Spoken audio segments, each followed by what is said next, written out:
Hindi na mabilang ni Letty kung ilang ulit na ba siyang napamura habang inaantay ang sinasakyang jeep na makausad man lamang ng kaunti sa biyahe. 3 oras na kasi halos ang nakakalipas pero nasa kalagitnaan pa rin siya ng kalsada. Traffic kasi masyado dahil may disgrasya. Ang kaso, 1 oras na lang ang natitira bago ang kanyang interview at medyo malayo-layo pa ang biyahe. Nakakainis. Bibili talaga ako ng helicopter pag nakapasa ako sa kumpanyang yon. Inis na bulong niya sa kanyang sarili habang patingin-tingin sa kanyang wristwatch. Nang sa wakas ay nakausad rin ng trapiko, ay nakahinga siya ng maluwag pero bigla rin naman itong pumreno at napasubso siya sa lalaking katabi niya. Natutulog ito at natatabunan ng kanyang mukha ng mga kahabaan nitong buhok. Napunta ang atensyon ng mga tao sa kanilang dalawa. Napasingap si Letty nang unti-unting nagbulat ang lalaki at napatingin sa kanya. Nakaramdam naman ng biglang kakaiba sa loob ng dalaga nang mapansin ng napakaganda nitong singkit na mga mata. Manyak! Bulong nito bago natulog ulit. Isinandal niya ang kanyang ulo sa may bintana. Nanlaki naman ang mga mata ni Letty nang marinig ito at wala sa sariling dumapo ang kanyang mga palad sa pisngi ng lalaki. Napasingap tuloy ang mga pasahero. Nagangat ng ulo ito at nangunot ang noo kay Letty. Pinanlakihan naman siya ng mga mata at ilong ni Letty. Hindi ko kasalanan kung biglang pumreno si kuya, no? Anong manyak? Sinigya ko bang isubsubang mukha ko sa nyug mo? Ikaw na nga itong may kasalanan, pero ikaw pa tong malakas ang loob. Ani ng lalaki. Malaki talaga ang bunganga ni Letty.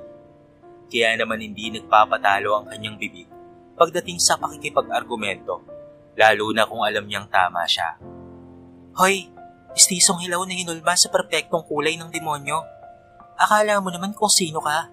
Kung ayaw mong hindi ka mabahira ng pawis ng katabi mo, o kaya naman ay madampian ang braso mo ng libag, abay mag-taxi ka. May sarili akong sasakyan, so I don't need that. Sagot naman ng lalaki. Ay, di meron naman pala eh. Bakit nangipagsiksikan ka pa rito? Tanong naman ni Letty. None of your business. Tipid na sagot ng lalaki. Huwag mo nga akong ini-English dyan. Hoy, magsibaba na nga kayo. Nakaka-istorbo kayo sa ibang mga pasahero. Sabat naman ng driver ng jeep. Ano? Bumaba? Hindi makapaniwalang ibinaling ni Letty ang atensyon sa driver. Alam mo namang nasa kalagitnaan tayo ng EDSA, out of nowhere traffic, tapos pabababain mo kami? Nakadrugs ka ba? Bumaba na kayo. Please lang. Pilit ng driver. Oo naman. Itong maldito ang pababain nyo. Kayong dalawa ng boyfriend mo ang bumaba.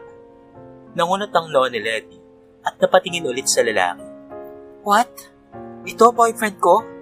Sinabi kong bumaba na kayo eh. Wala na akong pakialam sa kung ano ang meron kayong dalawa. Basta't bumaba na kayo, nakakahistorbo kayo. Walang nagawa si Letty kung hindi ang bumaba kasama ang lalaki. Sakto namang pag-usad ng trapiko ulit. Kaya't busina ng busina ang mga sasakyan sa kanilang harapan. Sandali mga kumag kayo. Kita nyo namang may tao, di ba? Sandali lang, ano ba? Sigaw ng sigaw si Letty sa mga sasakyan habang pinipilit na makatawid. Ang lalaki naman ay hindi rin alam kung ano ang gagawin, gayong hindi siya sanay sa kalsada. Walang ano-ano yung napahawak itong bigla sa sitsiran ng damit ni Letty. Hindi naman siya halos pinansin ng dalaga dahil abala ito sa pagsisigaw sa mga papansing driver. Nang sa wakas ay makatawid sila, napansin ni Letty ang pamumutla sa kanyang kasama at halos naliligo na ito sa pawis. Tatanungin niya pa sana ito nang bigla na lamang itong mahimatay. Ay mahabaging kalabaw! Diyos ko naman oh! Hoy! Ano bang nangyayari sa'yo? Taxi! Taxi! Pagtawag ni Letty sa isang dumating na taxi, huminto naman ito sa may hindi kalayuan at ibinaba ng driver ang salamin ng kanyang pinto. Anyari dyan, miss? Kalmadong tanong ng driver na siyang kinainisan ni Letty. Nakasampay pa ang braso nito sa may bintana. Sleeping Beauty? Sir, gusto mo rin bang sumama rito? Pilosopong sagot ni Letty. Pwede mo ba akong tulungan o hindi? Tumawa ang driver at dahan-dahang inatras ang taxi. Bumaba siya at pinagtulungan nilang maisakay ang lalaki. Saan tayo? Tanong ng driver nang makapwesto na ito sa driver's seat. Sa sementeryo, kuya. Pilosopong sagot naman ni Letty. Malamang, Diyos ko naman. Sa ospital, bilisan mo at baka mamatay na rin ako sa inis. Agad naman ring sinunod ng driver ang sinabi ni Letty. Hindi na siya nagsalita pa patungkol sa pagiging pilosopo nito. Nang makakita si Letty ng isang klinik, sinabihan niya ang driver na doon na lamang. Sumunod naman ito sa kanya. Nai-transport naman ng maayos ang lalaki paloob ng klinik. Inasikaso siya kaagad ng 2 nurse na nandoon. Di kalaunan, lumabas rin ang isang doktor. Naupo lang si Letty sa may bench at patingin-tingin sa kanyang relo. Kalahating oras na lamang bago ang interview. Hindi na siya mapakali. May kalayuan pa ang biyahe niya pero hindi niya rin pwedeng basta-basta na lamang iwan ang lalaki. Good morning, miss. Kaano-ano mo po si Marion Enriquez? Tanong ng isang nurse na lumapit sa kanya. Napaangat naman ang tingin si Letty sa kanya at nakakunot ang no. Sino? Marion Enriquez po. Yung sinugod niyo po dito. Paliwanag ng nurse. Gising na ba siya? Hindi ko siya kilala eh. Tumayo si Letty. Kailangan ko nang umalis dahil may interview pa ako. Pinigilan siya ng nurse. Hindi pa po siya gising, miss. Bakit alam mo ang pangalan niya? Pagtataka ni Letty. Siya po ang may-ari ng klinik na to. Paliwanag ng nurse sa kanya. Nahulog naman ang panga ni Letty. Ano ho bang nangyari sa kanya? Bakit ho siya naimatay? Tanong ng nurse. Hindi ko alam eh. Basta na lang siyang naimatay. Tumawid lang naman kami ng kalsada. Ani ni Letty. Bagyang napakamot ng sentido ang nurse. Kaya pala. Ma'am, hindi po yun marunong tumawid ng kalsada. At may trauma po siya dahil noong bata pa siya, ay muntikan na po siyang masagasaan habang tumatawid. Hindi nakapagsalita si Letty. Gusto niyang manumbat pero hindi niya alam kung ano ang sasabihin. Napalunok na lamang siya ng laway. Sige miss, maraming salamat po sa inyo ha. Ligtas na po si sir sa amin. Sabi ng nurse at akma na sana itong aalis nang pigilan siya ni Letty. Wait, antayin ko na lang siyang magising. Kailangan kong masigurong okay lang siya. Aniya, nakonsensya kasi si Letty.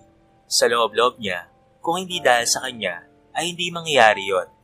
Dahil siya ang dahilan kung bakit nangyari yon sa binata. Pero bakit pa kasi siya nag-commute? Tanong ni Letty sa kanyang sarili. Hindi na malaya ni Letty na nakatulog siyang nakanganga at umiilig pa sa waiting area. Wala kasi siyang tulog ng maayos dahil sa pananabik sa interview. Magagabi na nang makalabas si Marion at napansin niya si Letty na ganoon ang posisyon. Tinawag niya ang nurse na kausap ni Letty noong umaga. Siya yung nagdala sa akin dito? Pangumpirma niya habang nakaturo kay Letty. Tumango naman ang nurse. Siya nga po sir, akala ko nga po ay umalis na siya kanina eh. Kasi sabi niya may interview pa raw siya. Nanlaki ang mga mata ni Marion. Oh, ganun ba? Sinabi ko naman sa kanyang safe ka na po. Pero, ininsist niya pa rin pong maghintay kasi gusto niyang masigurado kung okay lang po kayo. Paliwanag ng nurse. Nakaramdam ng konsensya si Marion sa loob-loob niya. Pero at the same time, gusto niyang tumawa. Maaaring karma na kasi yon sa biglaang pangbibwisit sa kanya nito habang nasa jeep. Ano bang nangyari? Sinabi niya po kanina na tumawid kayo eh. Tanong ng nurse sa kanya. Napahinga ng malalim si Marion habang nakatingin kay Letty na nagpapaliwanag. Nagkaroon kami ng misunderstanding ni Sophie while I was driving. Papunta sana sa opisina. Tapos ayun, she was demanding a lot. I left her at nag-commute ako papuntang opisina. Huminga siya ulit ng malalim. I'll carry her inside. Sumang-ayon naman ang nurse. Sa araw na iyon, hindi nakapasok sa opisina si Marion. Pinag-aanap na rin siya ng kanyang mga kaopisina pero hindi naman siya sumagot ng kanilang mga tawag. Alam niyang si Sophie ang siyang nagpapahanap sa kanya. Si Letty naman ay napakahimbing ng tulog. Hindi nga nito nagawang gumising kahit anong ingay ng kanyang cellphone sa bag niya. Kinabukasan, pagkamulat niya ng mata, nagulat na lamang siya nang makita ang paligid na napakalayo sa kanyang kwarto. Doon bumalik sa kanyang alaala ang patungkol sa interview niya kahapon. Napabalik ko siya ng bangon, ngunit napatigil nang makita ang nakabalot pang coat at office wear sa ibabaw ng kanyang hinihigaang hospital bed. Maya-maya lang ay pumasok ang nurse na nakausap niya kahapon. Good morning po, ma'am. Pinapasuot po yan ni Sir Marion sa inyo at pinapapunta niya po kayo sa opisina niya ngayong araw. Ani ng nurse. Bakit? Para raw po sa interview. Siya na raw po ang sasalo sa'yo dahil sa nangyari kahapon. Hindi ka po kasi nakapunta sa pupuntahan mo dahil sa kanya raw po. Kaya ito na lamang po ang pambawi niya sa inyo. Nakahinga ng maluwag si Letty kahit papaano, pero may kung ano siyang naiisip na siyang pambawi niya. Nagpasalamat siya sa nurse saka bumangon at akma na sanang lalabas ng pigilan siya nito. Sinabi nitong doon na lamang maligo at mag-prepare para hindi na mahasal sa kanya. Nagulat man si Letty pero pumayag rin siya. Ang sosyal pa naman ng klinik nila. Meron pang bathroom. Nang sa wakas ay nakahanda na rin siya, pinasalamatan niya ang nurse at tumalis na papuntang opisina ni Marion. Iginiya naman siya ng ilang mga nakasalubong niya papunta sa kung saan nga ba ang binata. Nang sa wakas ay nakita sila, malapad ng ngiti ang sinalubong ni Marion sa kanya. Inilibot ni Letty ang kanyang paningin. Maganda ang opisina, aesthetically pleasing. Napansin niya rin ang desk nameplate sa ibabaw ng mesa.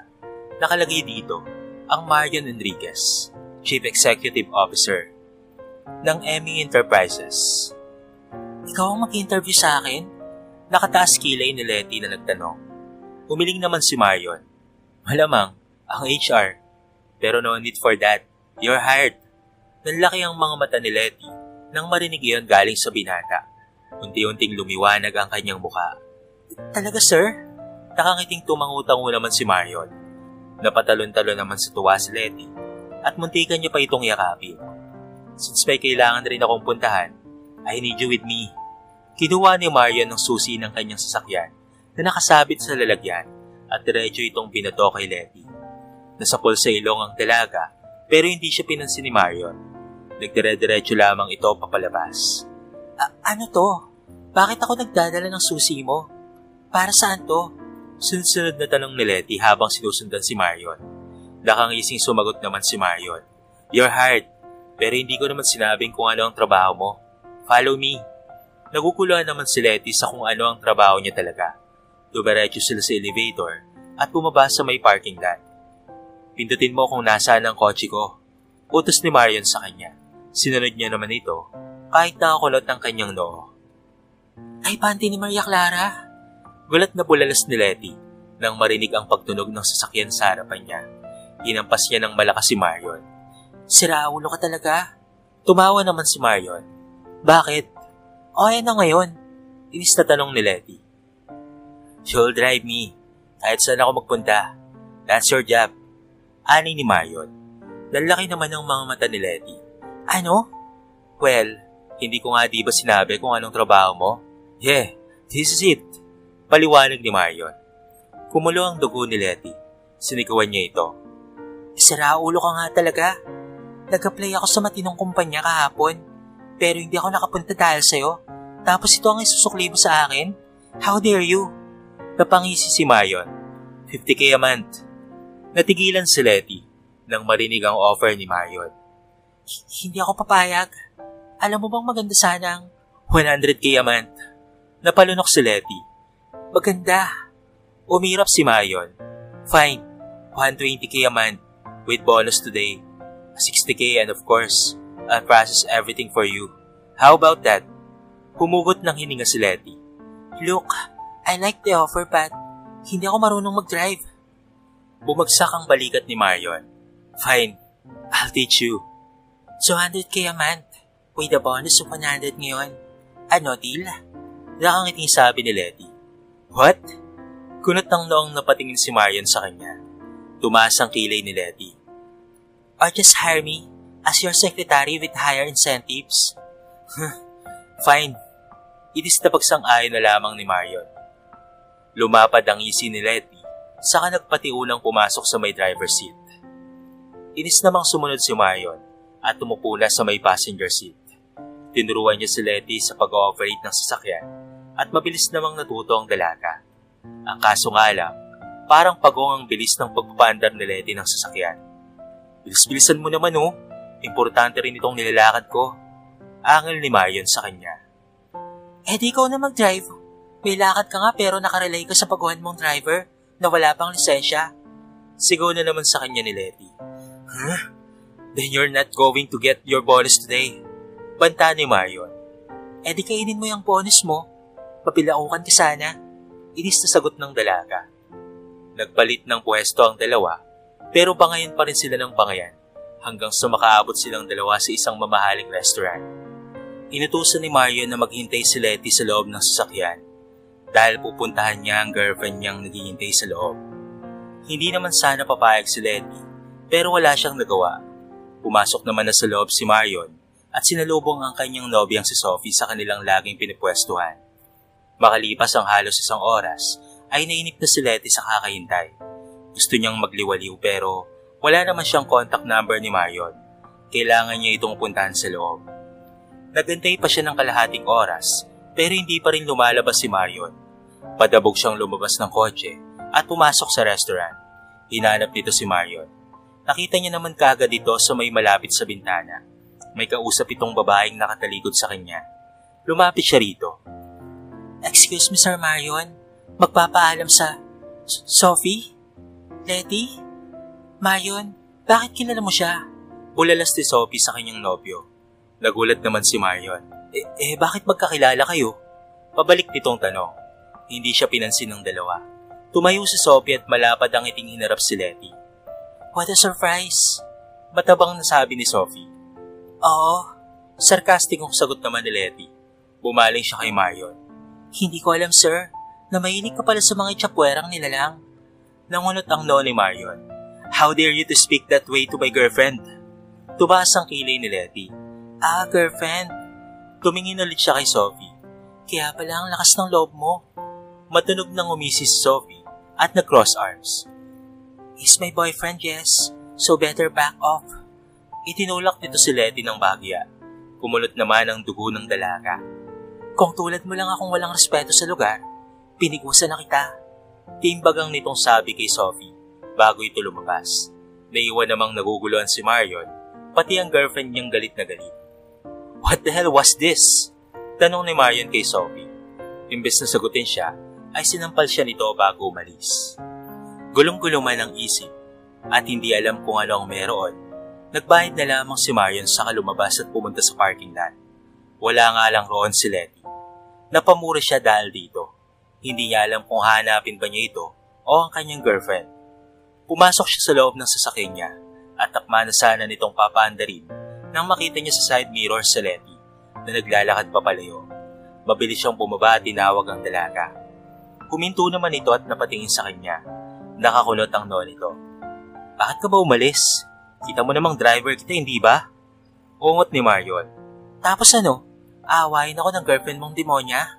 Tigilan na natin ang kalokohang ito, Sir Marion. Hinding-hindi na ako papayag na maging driver mo. Seryosong sabi ni Letty.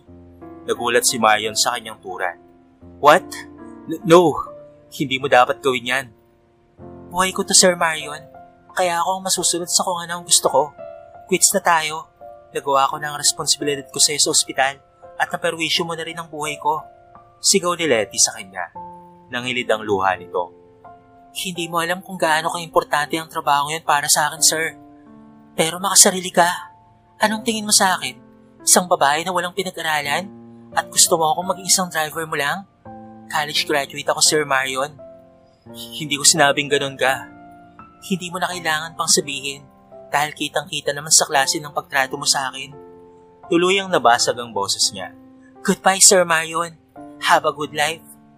Hindi na pinansin pa ni Letty ang pagtawag sa kanya ni Marion. Kaya naman, hindi niya na rin ito hinabol. Wala naman siyang nagawa at hindi niya ugaling mamilit ng mga tao. Sumakay siya sa kotse niya at nagpaharurot pabalik ng kanyang opisina. Wala siyang naging pakialam sa maarteng girlfriend niya. Makalipas ang 2 buwan, tuluyan nang ang kinalimutan ni Marion ang patungkol sa pangyayaring iyon. Naging okay na rin sila ng kanyang girlfriend. Si Letty naman, sa kabilang banda, ay nakahanap na ng magandang trabaho kahit papaano. Minsan nga lang, naiinis siya sa tuwing nababasa o naririnig niya ang pangalan ng CEO ng kanyang pinagtrabahuhan. Marvin Enriquez kasi ang pangalan nito. Napapadaan tuloy sa isip niya kung related ba ang dalawa sa isa't isa, pero mukhang hindi naman. Although sekretary siya nito at medyo close sila, hindi niya nakaugali ang magtanong patungkol sa buhay ng binata. Nahihiya pa rin siya kahit papaano dahil boss niya pa rin ito. Isang araw ng Biyernes, pinapunta siya sa opisina ng mas maaga dahil may kailangan raw ang kanyang boss. Agad-agad naman siyang pumunta roon. Pagkarating niya, nagsalubong ang kanyang kilay nang makita ang isang Giorgio Armani shiny pink gown sa desk nito at nakaupong prente si Marvin sa kanyang Schwalbe chair habang nag-scroll-scroll sa cellphone niya. "Good morning, sir." Bati ni Letty sa kanya. "Good morning. Pakisukat to. Once hindi kasya sa'yo, we'll drive to the nearest expensive clothing brands." Sabi ni Marvin sa kanya. Hindi pa rin ito nakatingin sa kanya. Po? Umangat ng tingin si Marvin. Seryoso ang mukha nito. "Aattend tayo ng party mamayang gabi. I can't be there alone, kaya dadalhin kita. Please pakisukat to para maklear ang schedule ko ngayon if needed mong magsukat ng ibang gown." Napakurap-kurap na lamang si Letty. Napalunok siya. Hindi niya alam ang kanyang sasabihin. Basta na lamang dinampot ng kamay niya ang gown at lumabas para pumunta sa restroom. Bumagay sa kanya ang gown. Hapit na hapit ang kanyang bewang at hinulma talaga nito ang kanyang katawan. Para bang nakatakda talaga sa kanya ang gown na iyon. Pumorma-porma pa siya sa harapan ng malaking salamin bago nagpaulit-ulit at bumalik sa office. "Okay naman po ito, sir. Saktong-sakto lang po." Nakangiting wika ni Letty. "Ang galing niyo pong pumili ah." Natawa naman si Marvin. "Hindi naman talaga akong pumili niyan. I just showed your picture doon sa sales lady at siya na yung nag-asikaso ng lahat-lahat." Napahiyang tumangutang una lamang si Letty. "Ano po palang event ang pupuntahan natin, sir?" Tanong ni Letty. "Branding and partnership." Diretsahang sagot ni Marvin. Hindi na nagtanong pa si Letty pagkatapos noon dahil naging abala na silang pareho sa trabaho. Pagsapit ng gabi, ay maagang naganda si Letty dahil susunduin na lang daw siya ng kanyang boss. Panay naman ang tukso ng kanyang ina patungkol sa kanyang pananamit. Kaya siya may pasundo-sundo pa raw na nalalaman. Gayong boss niya ngayon at pinipilit pa nito na baka may gusto talaga ito sa kanya at hindi lang simpleng trabaho ang dahilan kung bakit may paganutan. Naiinis man, hindi naman maiwasan ni Letty ang mamula. Inaamin niya sa sariling meron talaga siyang lihim na pagtingin sa kanyang boss. Pero alam niyang imposible namang maging sila. Ilang saglit lang, sa kalagitnaan ng pag-aayos ni Letty, narinig niyang may bumubusina sa labas ng kanilang bahay. Si Marvin. Excited naman itong tinungo ng kanyang ina at pinapasok si Marvin. Napakagwapo nito sa suot niyang black tuxedo slacks. Napakagara ng sapatos. Ayos na ayos rin ang buhok nito at napaka-natural ng kanyang makeup. Kailangan niya kasi iyon para hindi siya makitang haggard masyado lalo pat maraming media. Pagkatapos ng kanyang pag-aayos, sa wakas ay lumabas na rin si Letty mula sa kanyang kwarto. Manghang-mangha pa ang binata nang makita ang dalagang napakaganda sa binili niyang gown. Pero mas lumitaw lang talaga ang kanyang aura sa suot nitong gown. "Sir, alam kong maganda ako pero hindi mo ako kailangang titigan ng ganyan." Pabirong sabi ni Letty, na ikibinalik naman sa kanyang sarili ng binata. Tumawa naman si Marvin at sinabi nitong na-hypnotize lang siya sa ganda ng dalaga. Narinig ito ng nanay niya, kung kahit mas lalo siyang tinukso. Dahil sa pagkailang, mas minabuti na lamang nilang umalis. Akma na sanang sasakay si Letty nang mapansin ni Marvin ang kanyang suot na panlalaking high-cut na sapatos. "Bakit naka-high-cut ka at hindi naka-heels?" Takang tanong ni Marvin habang nakaturo doon sa sapatos na suot ni Letty. Tumaas ang kilay ni Letty. Hindi ako sanay sa heels eh. Saka, hindi rin naman yan kasi kita, sir." "Makikita talaga yan pag inangat mo ang gown mo," ani ni Marvin. Di, bahala sila. Basta't hindi ako magsusuot ng heels." Padabog na pumasok sa loob ng sasakyan si Letty. Napahilamos ng mukha si Marvin na parang natatawa sa loob niya. Sumunod siya pagpasok sa driver's seat. "Do you want to stop by store and buy sandals instead?" Umiling si Letty. "Mas komportable ako dito, sir. Saka nasa Jensen na tayo.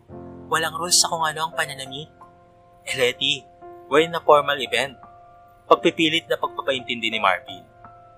Di mag-uubad na lang ako sa harapan nila nang wala silang masabi." Hindi na nakapagsalita pa si Marvin. Pailing-iling na lamang siyang nag-drive papunta sa kung saang ginaganap ang party na hosted ng kanyang pamilya. Pagkarating nila doon, marami na talaga ang mga taong naghihintay magsimula ang party. Marami rin ang tao sa labas, lalo na ang mga media. Hindi alam ni Marvin kung ano ang gagawin para makalabas ng maayos si Letty na hindi kukutsain ng mga tao ang suot niya. Sir, okay lang po ba kayo? Pababa na ba? Tanong ni Letty. No, they can see you in that outfit. Nakakaya masyado. Nangunot ang loo ni Letty. Bakit naman sir? Pare-pareho lang naman to na sinusuot. Napahirap si Marvin. Formal tong event kasi, Letty. You can't just wear something that you think this is appropriate and fine. Iba ito. Yun lang ba talaga ang problema, sir? Kung bakit? Hindi sinasadyang nabuksan ni Letty ang pinto ng passenger seat dahil sa pagpatong niya ng kanyang balikat dito. Napunta ang atensyon ng mga taga-media sa kanila. Akma pa sana nitong isasara nang dumugin sila ng mga taga-media. Napailamos na lamang sa mukha si Marvin at sinabi nitong bumaba na lang. Ininat ni Letty ang kanyang isang paa papalabas nang mapasinghap ang mga tao sa kanyang suot na high-cut shoes. Pinagkaguluhan ito ng media.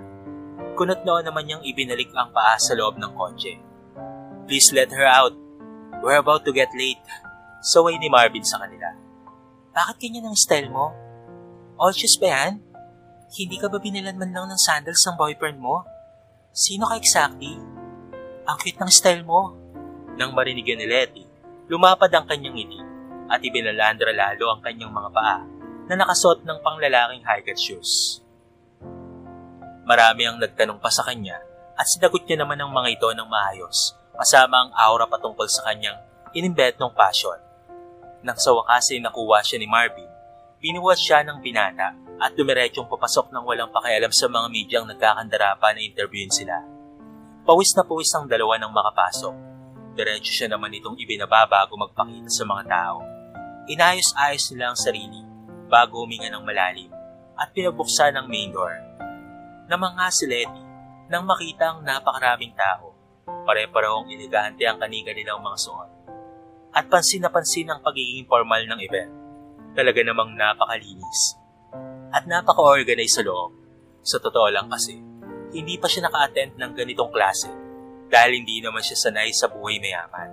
Hindi rin niya kinahiligan ng sumasama sa mga event noon paman. Nakangiting isinenyas ni Marvin ang kanyang braso kay Letty. Hindi niya ito nakuha kaagad noong una, pero si Marvin na mismo ang naglagay ng kamay ng dalaga rito. Ako nang bahalang makipag-usap sa kanila, okay? Bulong ni Marvin kay Letty. Tumangulang rin naman si Letty na walang kaalaman kung ano ang mangyayari. Lumapit sila sa isang table. Bakanti pa ang ilang mga upuan doon, pero mayroong mag-asawa na nakaupo. Nang mapansin sila, tumayo ang ginang at nilapitan si Marvin. Iyakap niya ito at bineso-beso. Tumayo rin ang lalaki at nakipagkamay sa binata. Ma'am, Dad, girlfriend ko nga po pala. Nanlaki naman ang mga mata ni Letty nang kanyang marinig ang mga salitang iyon galing kay Marvin. Siniko niya ito. Inapakan naman ni Marvin ang kanyang paa ng bahagya. Senyales na makisakay na lamang siya kung ano man ang kanyang sinasabi. Aray! Bungol na Letty nang maramdaman niya iyon. Hi tita! Hi tito! Napatingin sa kanya ang babae mula ulo hanggang sa paa. Nawala ang ngiti nito at pumaling kay Marvin. What's her name? Letty Winko. Mabilis na sagot ni Marvin. Ngumiti naman si Letty at pasimpleng kinuha ang kamay ng boss niya at pinisil ito sa likuran. Senyales na magtinu siya sa pagbibigay ng maling impormasyon patungkol sa kanya. Naramdaman ni Marvin ang sakit na iyon pero pilit niyang hindi pinansin. Nagsasalita pa sana si Letty nang may magsalita sa likuran nila na pamilyar sa dalaga ang boses. Hey ma'am, dad. Letty? Kumunot ang noo ni Marion nang makita si Letty. Anong ginagawa mo rito? Huwag mong sabihin manggugulo ka rito ha? Si Sophie naman ang nagsalita. Nagulat na nagangat ng tingin si Letty sa kanilang dalawa. Napansin niya ang formal na suot ni Marion na pareho kay Marvin, habang si Sophie naman ay nakasuot ng pinkish white na magarang gown. May black fur coat din itong daladala na nakasampay sa magkabilang braso. You know her? Takang tanong ng nanay nila Marvin kay Sophie. Tumango naman si Sophie. I don't know her, tita. Pero bakit pa kasama to ni Marvin? What's going on between you two? Huminga ng malalim si Marvin. None of your business, Sophie. Don't act like you are part of my family. You're not. Don't talk to her that way, Marvin. Depensa naman ni Marion sa kanyang nobya. Ngumisi nang matunog si Marvin. Kinuha nito ang kamay ni Letty at akma na sana silang alis nang simula ni Sophie ang hindi kaaya-ayang pag-uwelga nito. Anong meron sa inyo? Paghaharang ni Sophie kay Letty na naka-cross arms pa. Tinaasan siya ng kilay ni Letty. Bakit? Ano bang pakialam mo? Napasingal sa Sophie. Malamang na malamang. Kambal ng boyfriend ko ang nilalandi mo. Bakit hindi mo na lang sagutin ang tanong ko? Anong meron sa inyo? Boyfriend, bakit? May problema ba tayo, Sophie? Biglang tanong ni Marvin. Instead of minding your own business with my brother, nangingialam ka sa buhay na may buhay. What are you implying for? Sabi ni Marvin. Tama na yan. Saway ng ama nila Marvin. Kung ano man ang hindi nyo pagkakaintindihan, isettle nyo yan ang kayo-kayo lang. Huwag na kayong mangdamay pa ng mga tao. There's no need to argue, especially nasa publiko tayo. Settle down. Dagdag pa nito. Wala namang nagawa sila Marvin kung hindi ang manahimik at pagsiupo na lamang sa mga bakanting upuan. Bali magkatabi sina Sophie at Letty at ganoon rin ang kambal. Magkatabi naman ang dalawang mag-asawa kasi round table yon. Hindi naman mapakali si Marion para bang may kung anong bumabagabag sa kanya nang makita si Letty. Hanggang sa magsimula na nga ang formal event, napansin ni Sophie ang hindi pagdikit ng mga mata ng boyfriend niya kay Letty. Dahil doon ay nainis siya rito. Kaya naman gumawa siya ng paraan para mawala ang atensyon ng kanyang boyfriend sa ibang babae. Pagkalapit ng isang waiter sa kanila, tumayo siya at pinulungan ito. Tumangu-tango naman ang waiter bago umalis at siya naman ay bumalik sa pagkakaupo na napangiti-ngiti. Maya-maya lang, napansin ni Sophie ang papalapit na waiter sa pwesto nila. Kinalabit niya si Letty at sinenyas ang tumayo. Hindi naman narinig ng dalaga ang kanyang sinabi kung kaya naman si Sophie na lamang ang tumayo. At aalalayan niya sana si Letty nang mabangga siya ng waiter. Napasingap siya nang tumilapon ng 3 baso ng red wine sa kanyang damit. Napasingap rin pati ang ilang mga karating mesa sa kanilang pwesto. I'm sorry ma'am, hindi ko po kayo nakita. I thought it was her. Turo ng waiter kay Letty. Napasalubong ang kilay ni Letty. Tumayo ito. Anong ibig mo sabihin? Ibubuka na sana ng waiter ang kanyang bibig nang pigilan siya ni Sophie. Napakabobo mo naman. Bulag ka ba? Hindi mo man lang ba nakitang nandito ako? Nagtikom ang bibig ng waiter at maya-maya nagsalita. I apologize for this inconvenience, ma'am. Pero kasi akala ko talaga siya yung tumayo eh.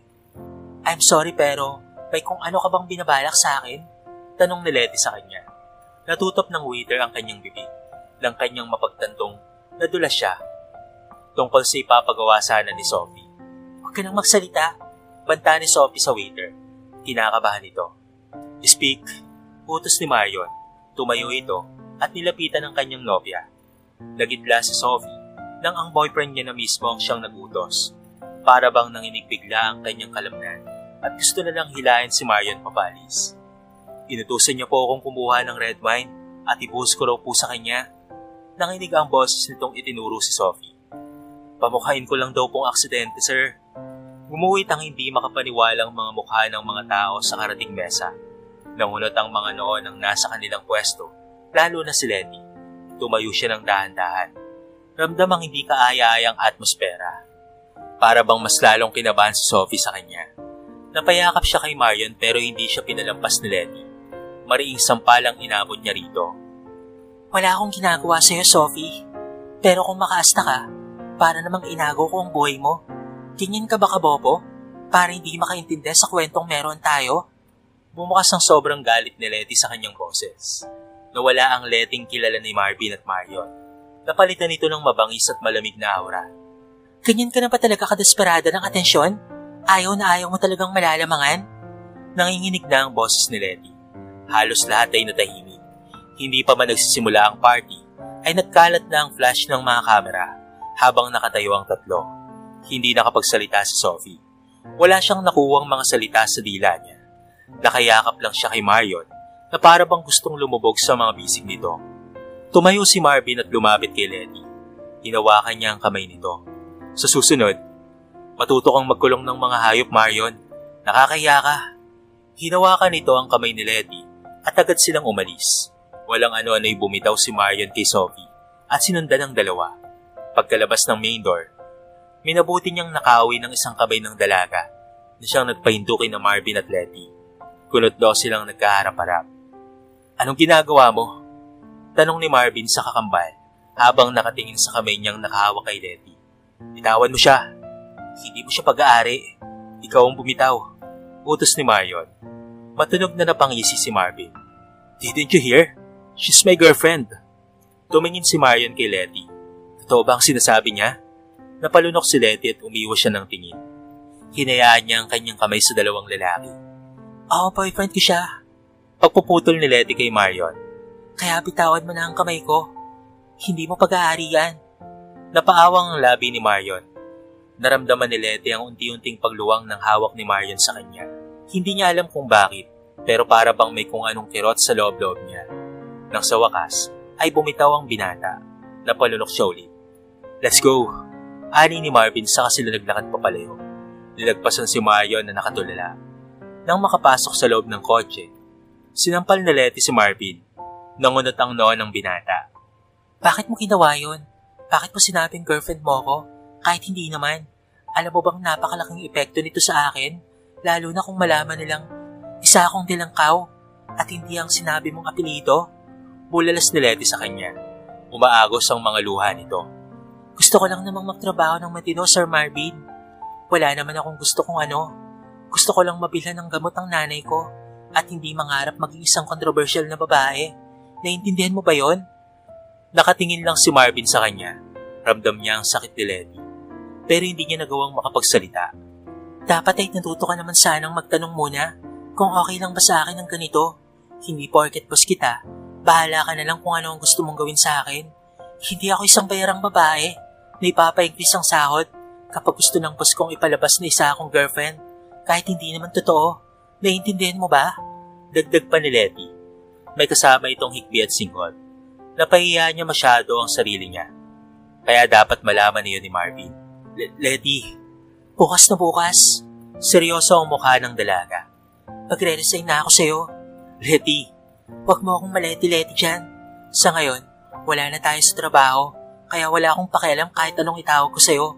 Na wala ang respeto ko sa'yo kanina. Sabi ni Letty sa kanya. Letty, ano? Bulalas ni Letty kay Marvin. Kinalimutan na nito ng tuluyan na boss niya ang kausap niya. Napadabog na tumalikod si Letty sa kanya at mabilis na kinuha ang panyo na nasa ibabaw ng dashboard. Pinahiran niya kaagad ang muka at namula ang kanyang muka nang makita nga ang malaking nganga sa panyo. Humarap siya ulit kay Marvin. Galit na galit pero halata ang pagkapahiya. Ano ngayon? Bakit ikaw? Wala ka bang kulakot? Pasalamat ako kasi ako meron. Dahil normal ako. Walang problema sa akin. Pagdadahilan nito, tumawa ng tumawa si Marvin hanggang sa halos sumakit na ang tiyan nito. Nakatingin naman sa kanya ng masama ang dalaga. Makatawa ka. Parang wala kang atraso sa akin ah. Ani ni Letty. Nakatingin lang siya sa harapan. Natigil na sa pag-iyak. Dahan-dahang uminto sa pagtawa si Marvin at diretso nitong pinaandar ang sasakyan papalayo sa lugar. Dinala niya ito sa dalampasigan. Hayaan mo na kitang makapag-relax. Bukas na ako magpapaliwanag. Ani ni Marvin. So ano to? Hayaan mo lang ako ditong mag-isa? Hindi makapaniwalang tanong ni Letty.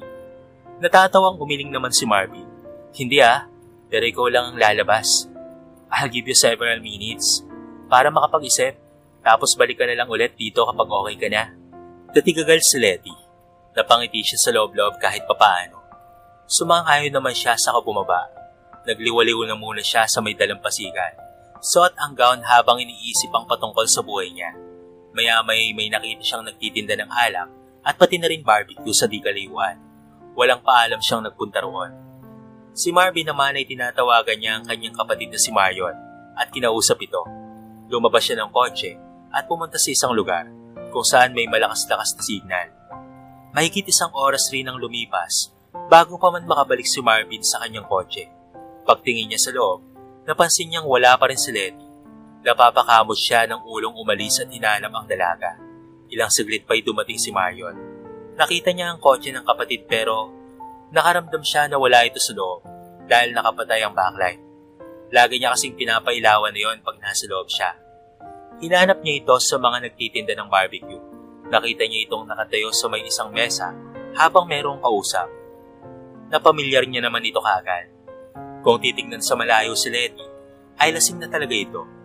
Mapupungay ang mga mata at parang langtang gulay na. Nangungulot na rin ang noo ni Marvin. Napapakamot sa ulong lumapit si Marion sa kanila. Pinagtitinginan sila ng mga tao at todo ang pagkuha ng litrato sa kanila. Nangyari dyan? Turo ni Marion kay Letty. Napansin niya ang 3 bote ng 500 ml Red Horse. Bus na ang mga ito. Nakayuko si Letty at mukhang nakatulog na ito. Nagkibit balikat na lamang si Marvin. Kausap kita kanina tapos pagbalik ko, hindi ko na nakita. Kaya tinanap ko to. Tapos nakita ko na lang na ganyan. Napakamot sa ulo si Marion. Maging responsable kang boyfriend, Marvin. Get her in the car and drive her home. Yeah, sure. Casual na sagot ni Marvin. Binuhat niya si Letty at dinala sa kanyang kotse. Nakatingin lang si Marion sa kanya habang inaayos ang babae sa loob ng sasakyan. Sinusiguro nito kahit papaano yung magiging ligtas sa biyahe. Nang papasok na sana sa loob si Marvin, pinigilan siya ni Marion. You cannot take her home like that. Dalhin mo siya sa kliniko. Nangunot ang noo ni Marvin. What? Dalhin mo siya sa kliniko. That's way better than take her home instead. Baka makasuhan pa tayo ng pamilya niyan sa lagay na yan. Paliwanag ni Marion. Ayaw naman na sanang makinig ni Marvin pero naisip niyang baka nga tama ang sinabi ng kapatid niya. Kaya naman dali-dali siyang pumasok sa loob at nag-drive papuntang klinik kasunod si Marion. Pagkarating doon, si Marion na ang siyang nagbukas ng pinto ng kanyang klinik habang si Marvin naman ang siyang nagbuhat sa dalaga papasok. Inilapag niya sa hospital bed ang dalaga. Si Marion ang siyang nagtanggal ng kanyang sapatos. Pinandilatan pa nga siya ni Marvin pero tinaasan niya ito ng kilay. Depensa niya, mahirap maglaban ng puting tela kaya dapat niyang tanggalin ang maruming sapatos ng dalaga. Maya-maya ay nagring ang cellphone ni Marion. Si Sophie ay tumatawag. Hinanap siya nito at nakipag-away na naman patungkol sa kanyang biglaang pag-alis. Nagpaliwanag siyang kasama niya ang kanyang kapatid sapagkat may mahalaga silang ginagawa. Alam niyang nasaktan si Sophie dahil doon, pero hindi niya rin masisisi kung ang girlfriend niya ang siyang nagpahiya sa kanila sa event. Ako lang bahala sa kanya. Bumalik ka na sa party. Pagsisiguro ni Marvin sa kanyang kapatid. I can't leave you here alone with her. Baka ano pang gawin mo sa kanya? Sagot naman ni Marion. Kunot ng noong napatingin siya kay Marion. What are you saying? Nababastusin ko to? May respeto akong natitira sa sarili ko, Marion. Tumangutango naman si Marion. Whatever you say, kid. Pero hindi ako alis dito. Paano naman ang girlfriend mo doon? Sila mama at papa. Paano sila? Well, I can't also leave you here alone with her. At mas lalong siraan ang pangalan natin sa publiko. There's something between her and Sophie na nga eh. At kalat din sa media. So I can't take the risk. Naiintindihan mo ba ako? Tumayo naman si Marvin. You can take risk. Pero nagpapakita ka pa rin sa publiko na para bang concerned ka masyado sa kanya. Knowing boyfriend niya ako. At totoo nga bang boyfriend ka niyan? Can you give me some points to that? Ha, Marvin? Parang may mali eh. Paano mo naging girlfriend to? When did you started dating? Ngayong napaka-busy mo nga sa opisina mo. Is this your employer or what? Pag-uusisa ni Marion sa kanya. Hindi nakapagsalita si Marvin, pero ayaw niya rin namang i-reveal ang buong katotohanan. Kailangan niyang lusutan ng kahit anong butas para lamang hindi siya mabuking. Ayaw na ayaw niyang makarating pa ang bagay na yon sa pamilya niya mismo. Just leave me alone. Yun lang ang gusto kong mangyari. Kalmadong sabi ni Marvin. We're both are fine. Mapatotoo man o peke ang kung anong meron sa amin. Sure, definitely. Papaklang tumawa si Marion. You're pathetic, Marvin. Padabog na umalis si Marion at iniwan ang dalawa. Hindi na lang nagsalita pa si Marvin at lumunok siya habang nakatingin sa maimbing na natutulog na si Letty. Bumaba ang kanyang tingin sa kanyang dibdib at maingat na kinuha ang kumot sa kanyang tagiliran. Kinumutan niya ito, ngunit sa hindi inaasahang pagkakataon sa paglapat ng kanyang kamay sa braso ng dalaga, gumalaw ito at diretso siyang niyakap. Pakiusap, huwag mo akong iwan. Bulong nito sa kanya. Nangunot ang noo ni Marvin nang kanyang marinig iyon, para bang may kung sino itong gustong ipahiwatig sa kung sino man. Akma pa sana siyang aalis sa yakap ng dalaga nang hinigpitan pa nito ang yakap sa kanya. Huwag mo akong iwan, please. Pag-ulit nito, wala namang nagawa si Marvin kung hindi ang manatili sa ibabaw ng dalaga. Niyakap na lamang rin niya ito pabalik hanggang sa nakatulog. Sa kabilang banda naman, Bumalik si Marion pero nang makita niya ito sa may bintana sa gilid, nakaramdam siya ng kirot sa loob na siyang dahilan ng kanyang paglayo. Ilang araw ang nakalipas, hindi na nagpakita pa si Marion kay Letty. Nag-iba naman ang pakikitungo ni Letty kay Marvin at muntikan pa nga itong mag-resign pero hindi siya pumayag, bagkus ipinakita niyang interesado talaga siya sa kanyang sekretarya. Di kalaunan, nahulog na rin ang loob ni Letty sa kanya hanggang sa dumating ang puntong tuluyan nang naging silang dalawa ng tunay. Sa loob ng ilang buwan, nagawa namang gampanan ni Marvin ang kanyang tungkulin bilang isang boss at boyfriend ni Letty. Sinasakyan niya rin ang kalokohan nito at pagiging abnoy kung minsan. Ngunit isang araw, second month sa rin na sana nila nang may nakakakimbal na balitang sumalubong kay Letty. Isusurpresa niya sana ang nobyo sa opisina sa araw na yon. Nag-request pa naman siya ng leave dahil may importante itong gagawin. Pero babalik rin sa gabi para sa kanilang dinner. Pero hindi naman talaga siya nag-leave sa araw na yon. Pinalabas niya lamang talaga ito. Mga bandang alas 9 na nang pumunta siya sa opisina ni Marvin. Dala-dala nito ang bento cake at bulaklak na pina-order niya talaga. Pagkarating niya sa opisina ng binata, napansin niyang naka-activate ang electric tint nito sa buong area. Kumabog ang dibdib niya. Hindi naman ugali ni Marvin ang ganoon. Nanginginig ang kamay niyang itinapat ang kanyang ID sa scanner at dahan-dahan niyang binuksan ang pinto. Nanghina siya nang marinig ang ungol ng babae at si Marvin naman ay sinasabayan nito. Nalaglag ang cake na dala niya kasabay ng mga luha. Pumasok siya sa loob at nakita niyang hubot-hubad ang isang babae pati si Marvin at mga abala ito sa pagbibigay sarap sa isa't isa. Hindi napigilan ni Letty ang sarili at sumigaw siya ng malakas. Nagulantang ang dalawa. Doon namukhaan ni Letty kung sino ang babae. Ito ay walang iba kung hindi si Sophie. Lumapit si Letty sa kanya at sinampal ng magkabilaan. Napakababoy mo! Mas makati ka pa sa higad. Hindi ka man lang ba nahiya? Ano ka bang klaseng babae ka ha? Napakawalang hiya mo. Sigaw nito. Hindi niya naman pinalagpas si Marvin. Mas mariing sampalang inabot nito na dumugo pa ang labi. Napakababoy niyong dalawa. Hindi rin inaasahan ang pagdating ni Marion at nasaksihan niya ang hindi kaaya-ayang ugali ng nobya. Sophie? Hindi ito makapaniwala nang makitang hubot-hubad at nakayuko ang nobya habang umiiyak ito. What the fuck is the meaning of this? Pagkakita niya sa kanyang kapatid na ganoon din, hindi na siya nag-alinlangan pa na sugudin ang suntok ito. Tumilapon si Marvin sa bandang gilid. Hindi pinalagpas ni Letty si Sophie at sinabunutan niya ito habang nagmumumura. Nang sa wakas ay nasatisfied siya, lumabas siyang luhaan. Wala siyang naging pakialam sa kung sino ang mabangga niya sa daan. Ang gusto niya lang ay makatakas sa mga traidor sa buhay niya.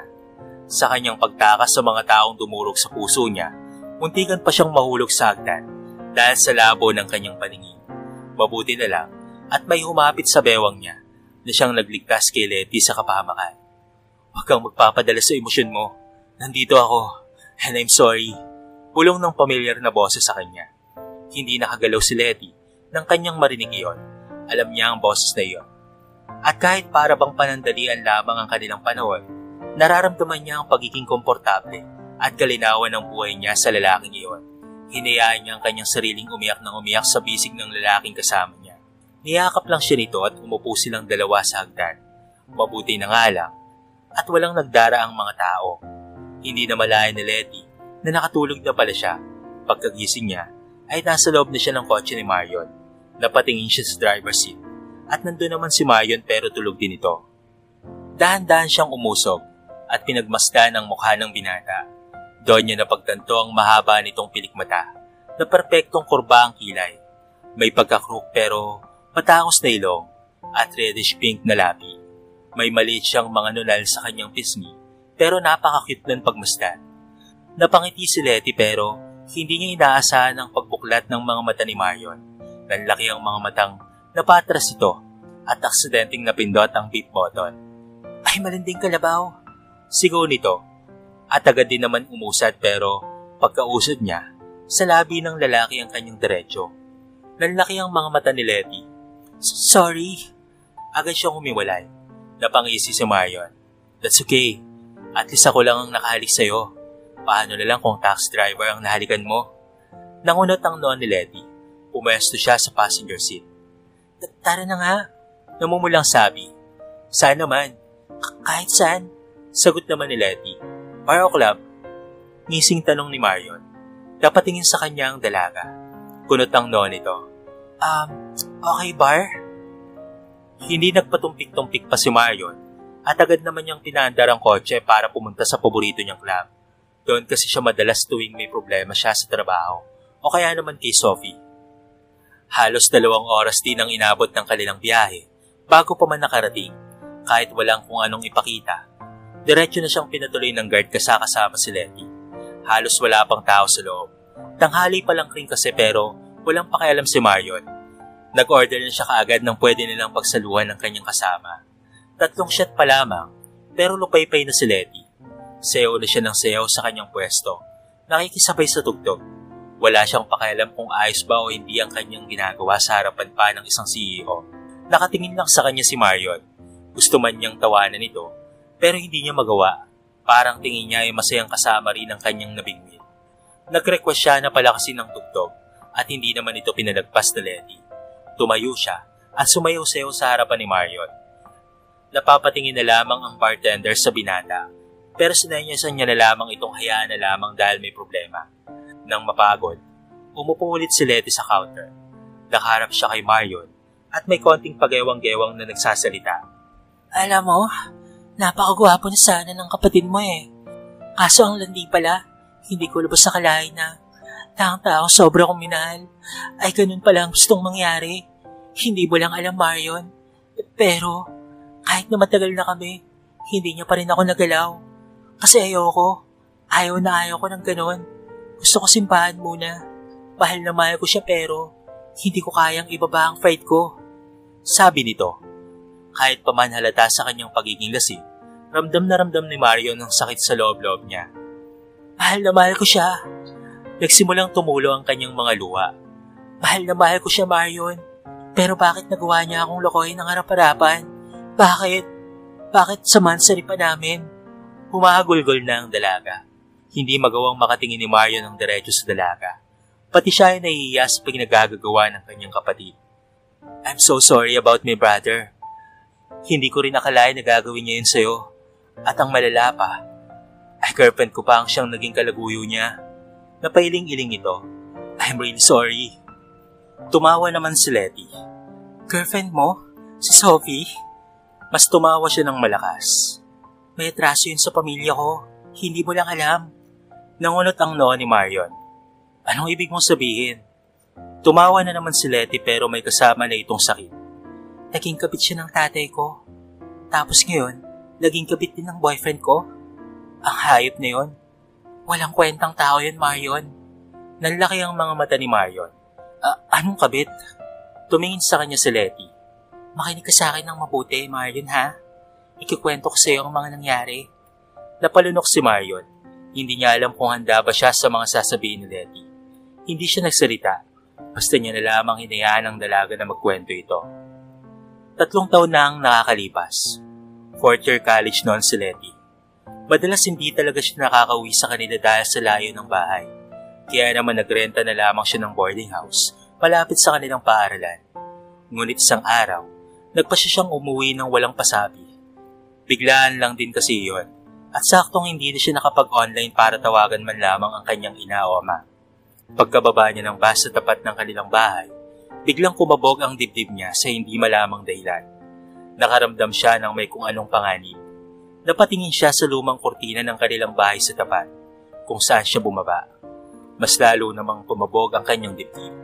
Pagtawid niya at pagkababa ng hagdan papunta sa kanilang bukana, napansin niya ang hindi pamilyar na school shoes.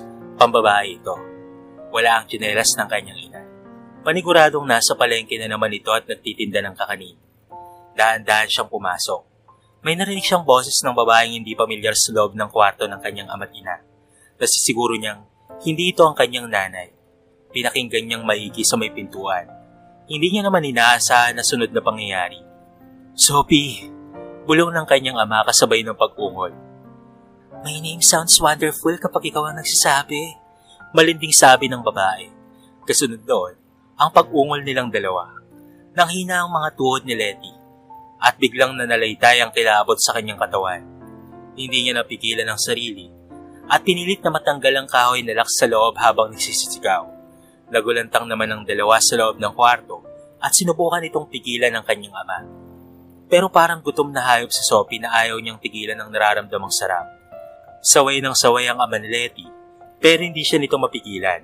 Wala siyang pakialam kamo kahit na mahuli sila.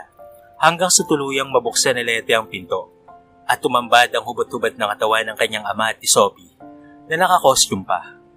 Nagulat ang kanyang ama at sinubukan nitong magpaliwanag. Si Sophie naman ay kontrabahala lang habang nakangiti pa ito. "Napakababoy mo!" sigaw ni Letty sa kanya. "Isa kang model sa paaralan pero napakarumi mong babae sa labas. Call me whatever you want to call me. Wala akong pakialam. Insultuhin mo na lang ako ng insultuhin. Wala ka ring magagawa." Nakangising sabi ni Sophie. Luha ang tumingin si Letty sa kanyang ama. "Ilang taon mo nang niloloko si nanay?" Hindi nakapagsalita ang kanyang ama. Parang ayaw nitong magsabi sa anak patungkol sa kanyang maling ginagawa. "Let me answer that." Sinampal ni Letty si Sophie. Napasinghap ito. "Huwag kang makikisawsaw. Kung hindi ka naman tinatanong malanding higad." "Letty, please. Pakawalan mo siya. Wala siyang kasalanan." Saway ng kanyang ama. "Kinakampihan mo pa talaga ang kabit mo." Singal ni Letty sa kanyang ama. "Lumayas ka. Lumayas kayong dalawa ng malandi mong babae. Lumayas ka." "Let, wag naman ganito." "Ano wag naman ganito pa? Kung sana naisip mo ang ginawa mo, hindi naman ito mangyayari, hindi ba? Ang lakas ng loob mong manghingi ng ganyang pabor sa akin, pero hindi mo naisip kung anong mararamdaman namin ni nanay. Ganun ba kakapal ang mukha mo talaga?" "Hindi naman sa ganun." "Huwag ka nang magpaliwanag pa. Hindi ko kailangan ng paliwanag mo. Isa kang traidor. Isa kang demonyo sa pamilyang ito. Kalimutan mo na lang na may anak ka at pamilya. Isama mo ang higad na ito sa poder mo. Umalis ka na." Walang nagawa ang ama ni Letty. Kahit ano pa kasi ang kanyang pagmamakaawa, hindi pa rin siya nito pinapakinggan at determinadong mawalan ng isang ama. Umalis silang pareho ni Sophie. Pero sa mukha ni Sophie, walang kahit anong bahid ng pagsisisi. Para bang alam na niya ang mangyayari at wala siyang pakialam sa kung ano ang magiging epekto nito. Nag-imbestiga ng kaunti si Letty. Nalaman niya na ang ama pala ni Sophie ay isang mayamang negosyante at isang model. Hindi lang sa universidad na pinapasukan niya, kung hindi sa malaking industriya na hindi niya kilala. Kakasuhan niya sana ang kanyang ama at pati na rin ang kabit nito, pero hindi natuloy. Ang kanyang ina na rin kasi ang nagsabing wala silang gagawin kahit anong mangyari. Dahil alam niyang pera ang siyang mananaig at posible pang babaliktad ang kaso. Mas pinili na lamang ng kanyang ina na maghiwalay sila ng kanyang asawa at hayaan ito sa kanyang kagustuhan sa buhay. Hindi makapaniwala si Marion sa kanyang narinig. Hindi niya alam ang patungkol sa bagay na yon dahil sa linis ng record ni Sophie nang makilala niya ito. "Sigurado ka ba talaga sa pinagsasabi mo?" Paninigurado ni Marion sa kanyang kasama. Natawa naman si Letty. "Kailan pa ako nagsinungaling sa'yo? Ni minsan ba ay nag-brag ako ng kahit ano sa buhay ko? Wala, hindi ba? Wala akong tinago sa'yo na kahit ano. Tapos ngayon tinatanong mo ako ng ganyan? Napakagara mo talaga, Marion." Napapailing nitong tinungga ang isang shot ng alak. "Hindi ko siya napatawad, pero hindi ko rin ginawa yon para mapahiya siya sa kahit sa kanino man. Akala ko ay kakalimutan ko lang lahat pero hindi pala. Sadyang may patutunguhan ng galit ko sa kanya. Nasabi ko sa iyo ang totoong kwento ng girlfriend mo." Hindi nakapagsalita si Marion. Naramdaman niya ang pagtama ng alak sa kanyang katawan. Tinungga niya rin ng isang shot at sinundan pa ito ng sinundan. Napansin niyon ni Letty at nakakunot ang noong papungay-pungay ang matang sinaway niya ito. "Ano ka ba?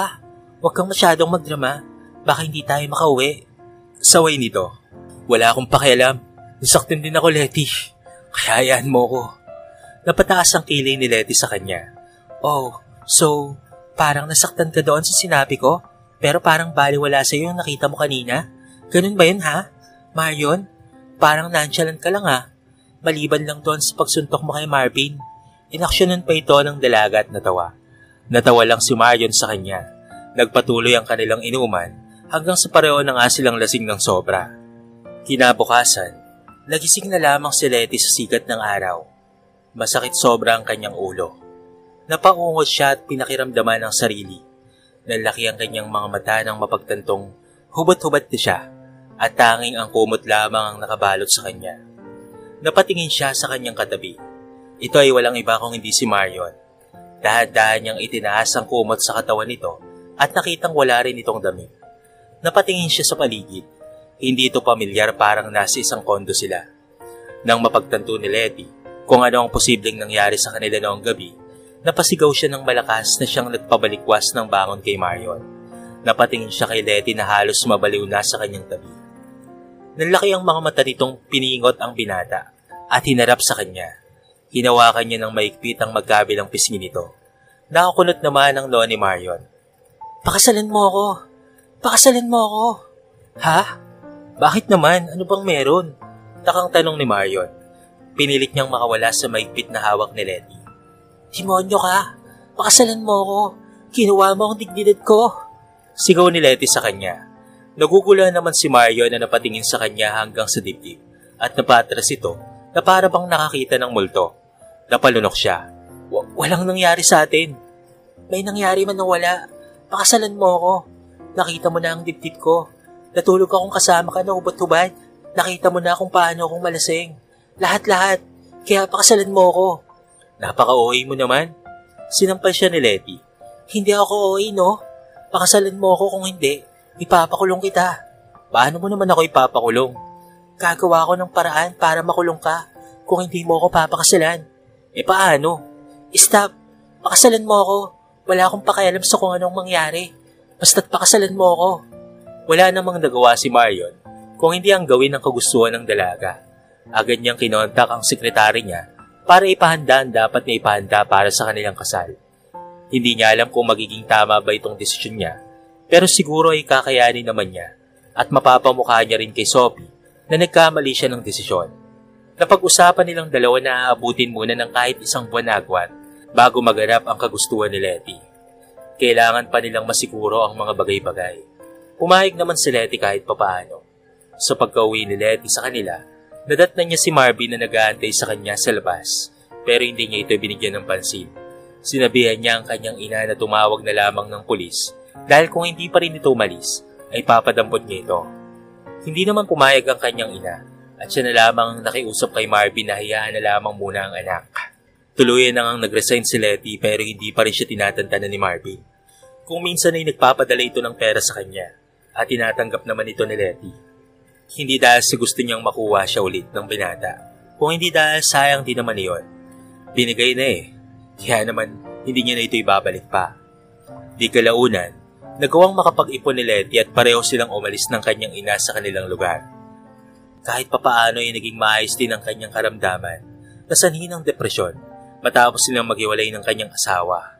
Mas kinilala ni Marion si Letty at unti-unting nahulog ang kanilang damdamin sa isa't isa. Makalipas ang isang buwan, nagkaroon nga sila ng dahilan para magpakasal, ang kanilang pagmamahalan. Ngunit ang masayang araw sana ay napalitan ng panandaliang eksena. Ang nanay kasi ni Marion ay nagbalandra ng katotohanan patungkol sa pagkatao ni Letty, pero agad rin naman itong dinepensahan ni Marion. Wala naman siyang sinabing isa siyang mayaman na kung sino. Ang magaling mong anak ang siyang nagpunyag sa kanya. Wala rin naman akong pakialam kung anong klaseng meron siya, dahil kilala ko na ang kanyang pagkatao simulat sa pulpa lang. Hindi siya kilala ng lubusan, kaya't puro panghusga ang ginagawa niyo. Depensa ni Marion sa kanila. Doon ay napahiya ang ina ni Marion at wala siyang nagawa kung hindi ang umalis sa kasalan ng anak niya at manatili na lamang sa kanilang mansyon. Naidaos naman ng masaya kahit papaano ang malaking kaganapan sa kanilang buhay. Sa reception venue, kinuha ni Marvin ang oportunidad para makausap si Letty ng sila lang dalawa.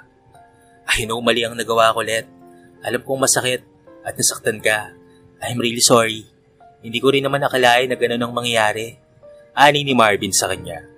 Pero ang bilis parang hindi man lang tayo nagtagal, tas bigla ang ganito. Ginawa niyo bang panakiputas ang isa't isa? Ngumisi si Letty.